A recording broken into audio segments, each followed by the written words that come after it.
오늘 마태복음 22장 15절로 22절 말씀을 통하여서 무엇이 옳으니까 라는 제목으로 강의 이어가도록 하겠습니다.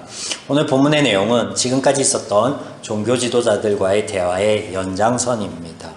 그동안 예수님께서는 그들과 대화를 통해서 특별히 이 대화 속에는 여러 가지 비유가 등장하는데 이것을 통해서 하나님의 원리와 기준의 다름을 말씀하여 오셨습니다. 종교 지도자들은 자신들이 가진 권위로 자신들의 이익과 그 위치를 견고히 하고자 하는 곳에만 사용할 뿐이지만 하나님께서는 죄인들을 살리기 위해서 당신이 가진 권위를 사용하고 계심을 선포하셨습니다. 건축자의 버린 돌과 같고 왕의 혼인잔치에 청함을 받았으나 거절하는 자와 같은 죄인들을 귀한 주춧돌로 사용하시며 혼인잔치의 손님으로 앉혀주시는 은혜에 대해서 선포하셨습니다. 이런 예수님의 은혜의 선포를 죄인인 종교 지도자들이 옳게 듣고 분별할 리가 없습니다. 때문에 오늘 예수님께 나오는 그들의 행위가 이렇습니다. 15절 바리새인들이 가서 어떻게 하면 예수를 말의 올무에 걸리게 할까 상의하고 예수님을 올무에 걸리게 하기 위하여 그들이 찾아왔다라고 합니다.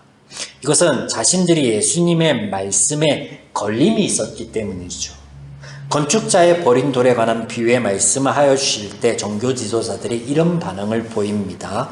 마태복음 21장 45절로 46절. 대제사장들과 바리새인들이 예수의 비유를 듣고 자기를 가리켜 말씀하신 줄 알고 잡고자 하나 무리를 무서워하니 이는 그들이 예수를 선지자로 알미었더라. 그렇다면 무엇이 그들에게 걸림이 되었으며 또 이제 그들은 무엇으로 예수님을 걸려 넘어뜨리려고 하는지 시험하고자 하는지 오늘 살펴보겠습니다. 먼저 종교 지도자들부터 살펴보겠습니다. 예수님께서는 건축자의 버린 돌로 모퉁이의 머릿돌이 되게 하신다 하셨습니다. 이 말씀까지는 그들에게 걸림이 되지 않았을 거예요. 버린 돌이 귀히 사용될 것이다. 하나님 안에서 좋은 말씀이니까. 다음 말씀이 그들에게 걸림이 된 것인데 내가 너희에게 이르노니 하나님의 나라를 너희는 빼앗기고 그 나라의 열매 맺는 백성이 받으리라. 빼앗긴대요. 왜? 그들은 자신들에게 열매가 없어서 빼앗김 당할 것이라고 여기는 거예요. 그렇게 들은 거예요. 도대체 그들이 생각한 열매는 그러면 무엇일까요? 제가 여기서 열매라는 걸 설명드릴 텐데 제 나름대로의 해석이 아니라 지금까지 마태복음을 이어오면서 이야기의 흐름 안에 나와 있던 앞단의 내용들을 말씀드리는 거예요. 자, 이 열매가 뭐냐? 그들이 생각하는 열매는 예수님의 사역으로 인하여 병든 자가 나음을 받고 귀신 들린 자가 노임을 받는 것, 그래서 많은 사람들이 예수님을 따라다니는 것, 이것이 그들 보기에 열매인 거예요. 자신들에게는 그런 이적과 기사가 일어나지 않을 뿐더러 사람들이 자신들의 권위, 종교 지도자들로서의 위치는 인정하나 따르지 않습니다. 날마다 말씀을 듣기 위하여 예수님을 청하러 온 그 수많은 무리들이 그들에게는 없습니다. 열매가 없는 거죠.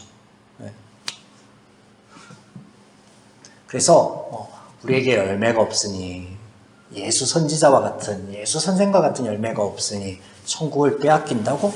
그러니까 짜증이 나는 거죠. 왜냐하면 말씀을 자신들이 해석하고 그 말씀을 적용하는 티가 되는 게 자신들인데 하나님의 말씀을 가지고 우리가 열매를 맺지 못해서 천국에 못 들어간다고 이게 무슨 소리야 하면서 걸린 거죠.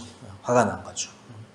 그렇다면 예수님께서 말씀하신 것도 그들 생각과 같은 열매일까요?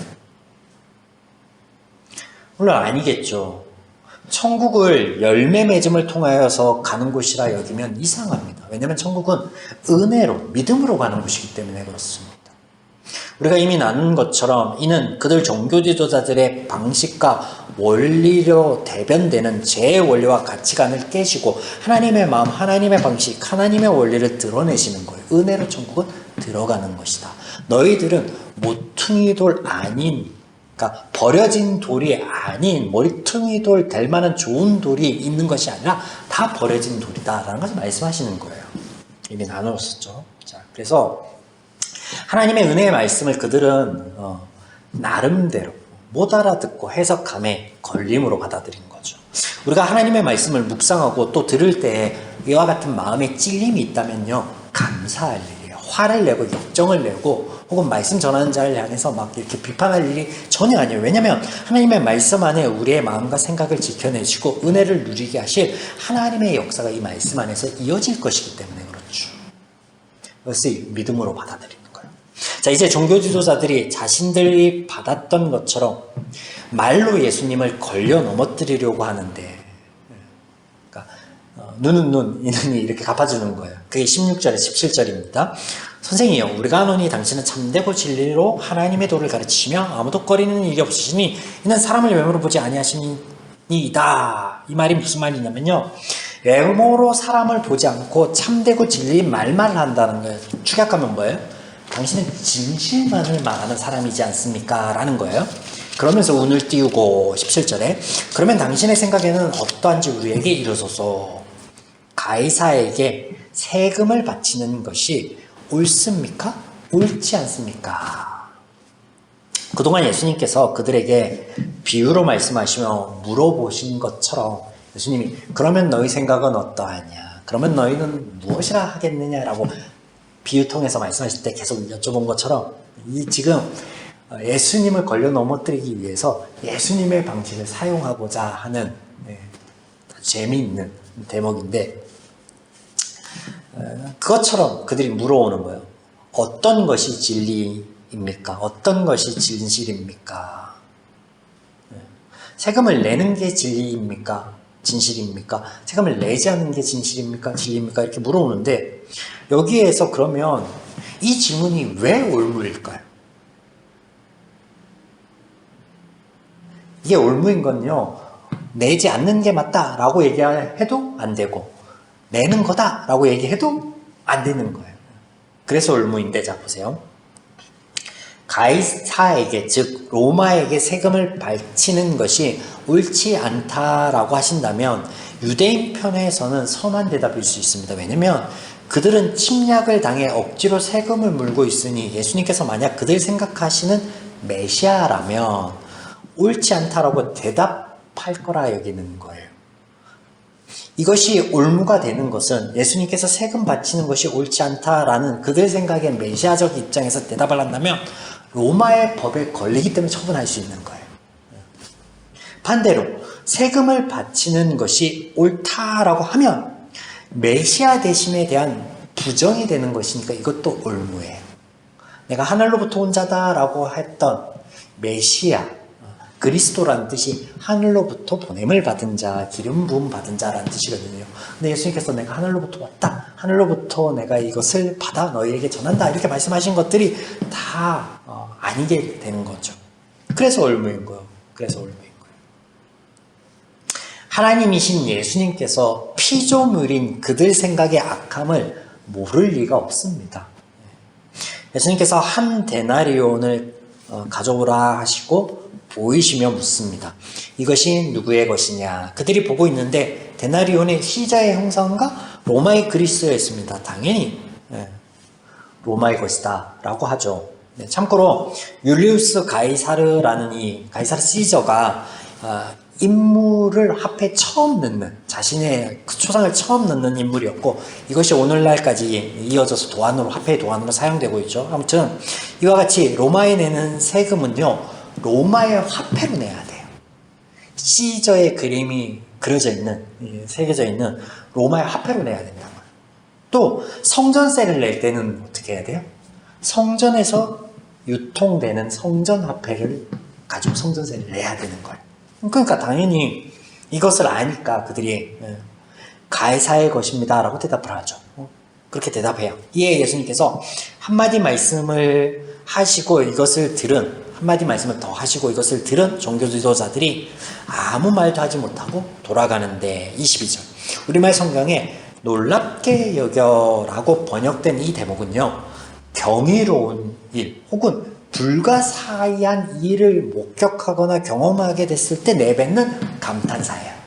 그래서 그들이 예수님의 말씀을 바로 이해하고 이런 반응을 보였을 리가 없어요. 아무 말 못하고 돌아갔죠. 불가사의하다, 이해가 안 되는 거예요. 하지만 대답할 건덕지가 없는 거예요. 더 이상 예수님을 말로 걸려 넘어뜨릴 수 없음을 깨닫고 돌아갑니다. 자, 이제 우리가 마지막으로 예수님의 말씀을 살펴보겠는데 주의할 필요가 있습니다. 이 말씀 21절. 이에 이르시되 그런즉 가이사의 것은 가이사에게, 하나님의 것은 하나님께 바치라 하시니. 자, 이 말이 뭐예요? 하나님께 드릴 것은 하나님께, 세금, 가이사에게 바칠 세금은 세금으로 내고, 뭐 이런 이야기일까요? 그런 이야기가 아닙니다. 결론부터 얘기하면 아니에요. 여기서 예수님께서 사용하신 바치다라는 단어는요, 앞서 종교 지도자들의 말과 다른 단어로 사용하십니다. 종교 지도자들이 이야기한 바치다라고 번역된 그 말은요, 말 그대로예요. 몫을 주다, 넘겨주다입니다. 그래서 세금을 넘겨주다, 세금을 주다, 내다, 이런 의미로 동일하게 사용되는데, 그러나 예수님께서 사용하신 단어는 원어의 아포도테인데요. 이 말은 좀 달라요. 이는 빚이나 의무에 관련된 용어로서요, 응당 치러야 할 것을 갚아버린다라는 뜻을 가지고 있습니다. 그럼 뭐예요? 로마에 속한 백성으로 로마 정부에서 부여하는 세금을 갚는 것. 그거는 의무로서 다 해야 되는 것이니 그게 옳다라고 이야기하시는 거예요. 그리고 다음 구절. 하나님의 것은 하나님께 갚아라. 네. 하나님께서 은혜로 베풀어 주심에 한 번도 우리에게 값을 요구하신 적이 없습니다. 성경에 값을 요구하는 대목이 단 한 구절도 등장하지 않습니다. 그럼에도 불구하고 본문에 왜 이런 말씀을 하시는 걸까요? 예수님께서. 여러분, 지금까지 종교 지도자와 예수님의 이야기의 흐름을 잊지 마셔야 돼요. 때문에 잊지 마셔야 돼요. 그들이 가진 제적 원리와 사고방식을 깨시고 하나님의 은혜를 선포하시는 것이 포인트였습니다. 이 포인트대로라면 하나님의 것을 갚아야 됩니까? 갚지 말아야 됩니까? 지금까지 예수님께서 말씀하신 이야기 흐름대로라면 갚지 말아야 되는 게 맞는 거예요. 근데 갚으라고 말씀하시는 거예요. 빚이 있다.